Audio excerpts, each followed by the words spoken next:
Thank you for joining us at Arirang on this Sunday. It's noon, April 6th here in Seoul. I'm Yoon Min. With the top office in the country left vacant, the clock is ticking for an early election. Rival parties look to be moving quickly. Our political correspondent Kim Do-yeon takes a closer look. The upcoming presidential election could mark the final chapter in the political turmoil triggered by the martial law declaration and the impeachment of former President Yoon Suk Yeol. With the vote set to take place in less than 60 days, rival parties are moving quickly to prepare. On Sunday, the Democratic Party of Korea is expected to announce the rules for its presidential primary, with a press briefing scheduled around lunchtime. Meanwhile, party chair Lee Jae-myung, widely seen as the likely candidate, is expected to step down from his leadership role to enter the race. Running as party chair could raise concerns about bias in the primary process. While he has yet to make an official declaration, Lee has consistently led recent polls as the most favored candidate for the presidency. Local media anticipate his former announcement will follow once the presidential election date is officially confirmed. In addition, politicians outside Lee's faction are also preparing to enter the race, with official announcements expected as early as Monday. Meanwhile, the People Power Party is scheduled to hold a full floor meeting on Sunday afternoon to discuss its approach to the upcoming presidential election. Key agenda items include setting the rules for the party's primary and addressing the fallout from the impeachment of its former president.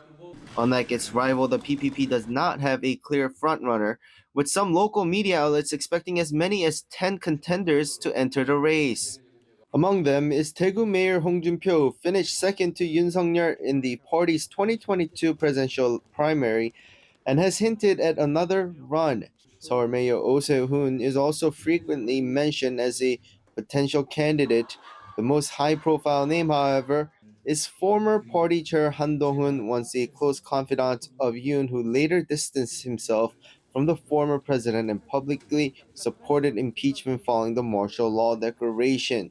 As for the election, acting president and prime minister Han Duck-soo is expected to set the date during the upcoming cabinet meeting on Tuesday. With the legal deadline set at 60 days, June 3rd is widely seen as the most likely date, as it would mark exactly 60 days since Yoon's impeachment on April 4th. Kim Do-yeon, Arirang News. As the Constitutional Court removed President Yoon Suk Yeol from power on Friday, the now former leader has to vacate his office and residence. Our correspondent Woo Soo-young is at the former president's office. Soo-young, what is the atmosphere like there today on this second day since the court's ruling? Hi, Jong-min. The presidential office remains enveloped in silence.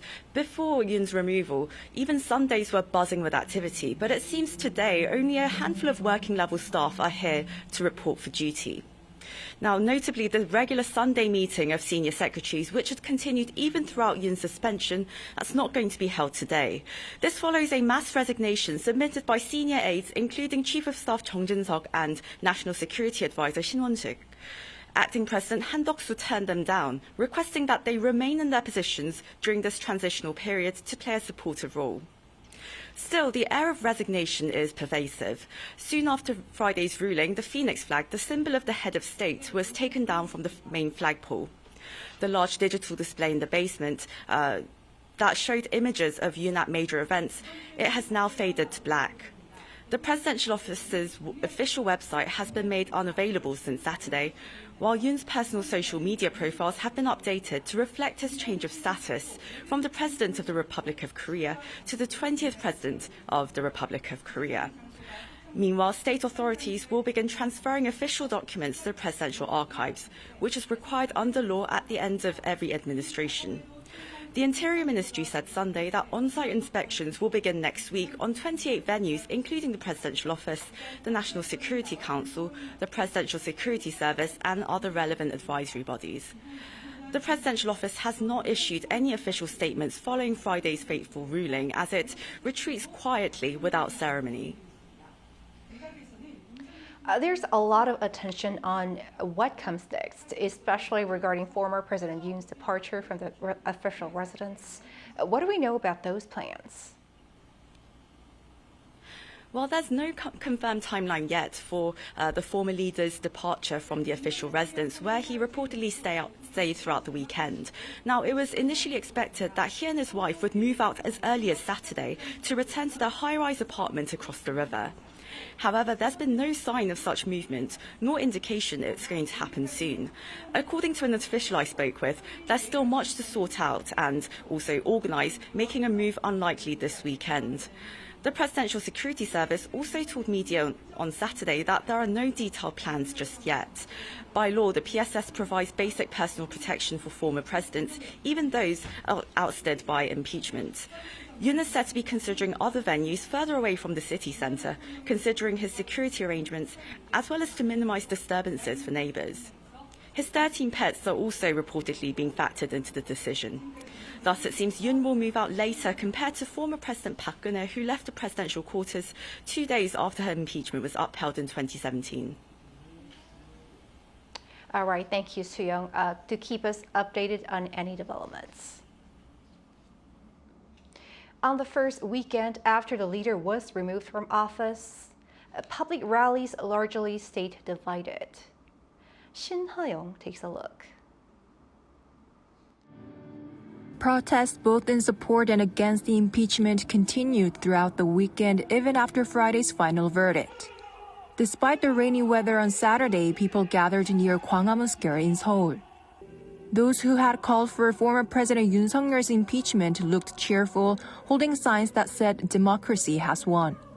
Another rally celebrating the impeachment was held near City Hall Station. Participants cheered, saying the people had won, and called for the removal of what they described as insurrectionist forces. Turning weapons on the people is unforgivable. Shouldn't those behind the rebellion and everyone involved be investigated and punished? People who opposed the president's impeachment also took to the streets. They held signs reading "invoking the rights to resist" and chanted, "The impeachment is a fraud and invalid." Some said they couldn't accept the court's decision and called for Yoon to return to office. We'll keep standing up for President Yoon Suk Yeol and the rule of law in the Republic of Korea. Police set up barricades around the Gwanghwamun area to prevent clashes between people for and against the impeachment. As of Saturday evening, the Korean National Police Agency lowered Seoul's emergency response from the second highest level, which allows for 50% mobilization of police forces, to a level where officers are allowed to take leave but must remain on standby and ready to respond if needed. Shin Ha-young, Arirang News. The New York Times has assessed that the past 4 months have demonstrated the resilience of South Korean democracy. The paper noted that the rise and fall of now former President Yoon Suk Yeol revealed a vulnerability but also a resilience in South Korean democracy, adding that the public was ready to fight for it. It highlighted the events of December 3rd when troops sent to the National Assembly hesitated as citizens stood in their way. It also cited scholars who warned that if martial law can occur in a country seen as an exemplary case of democratization in Asia, then it could happen elsewhere too. It went on to emphasize that South Korea's democracy was fought for through decades of resistance against authoritarian rule. Korea is reviewing options to tackle U.S. President Trump's major tariffs on America's trading partners. Separately, it's preparing a financial support package worth $2 billion to help industries hit by the trade war. Moon Hye-ryun has details. As the United States imposes a 25% reciprocal tariff on South Korean goods, Seoul is cautiously preparing its negotiation strategy, including plans to dispatch its top trade official to Washington. The government is reportedly analyzing broader trade dynamics, as the U.S. appears to have based the new tariffs on trade surpluses rather than a detailed policy review. With countries like Vietnam also facing steep duties, companies such as Samsung, which produces more than half its global smartphone supply there, may be forced to restructure their supply chains. Seoul is closely watching how other major players, including Japan and the European Union, approach negotiations with Washington, all while seeking to reduce its trade surplus with the US without undermining the foundations of its export-driven economy. In response to what officials are calling a tariff shock, the South Korean government is preparing a financial support package worth nearly 3 trillion Korean won, or over $2 billion, aimed at stabilizing key industries hit hardest, including automobiles and auto parts. The package, expected to roll out within next week, will be delivered through state-run policy finance institutions such as the Korea Development Bank. Automobiles remain South Korea's top export to the United States, with nearly half of the country's total auto shipments headed there last year. Auto parts exports to the US also hit a record high, underscoring the critical role of these sectors in bilateral trade. Amid these developments, domestic banks are rapidly tightening credit risk controls and reassessing their loan portfolios. In a notable example, one bank recently reclassified the secondary battery industry as high risk, a move that signals a broader shift in risk assessment across the financial sector. With US tariff policies continuing to evolve and uncertainty deepening, South Korean authorities and financial institutions are bracing for prolonged economic turbulence. 문혜련, Arirang News.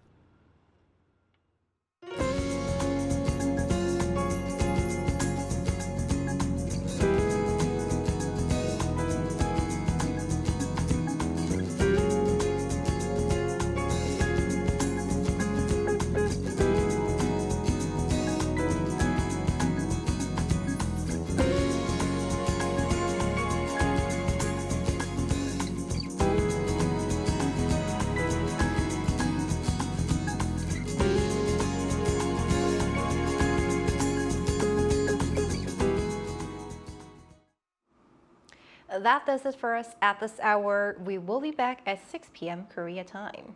Thank you for watching.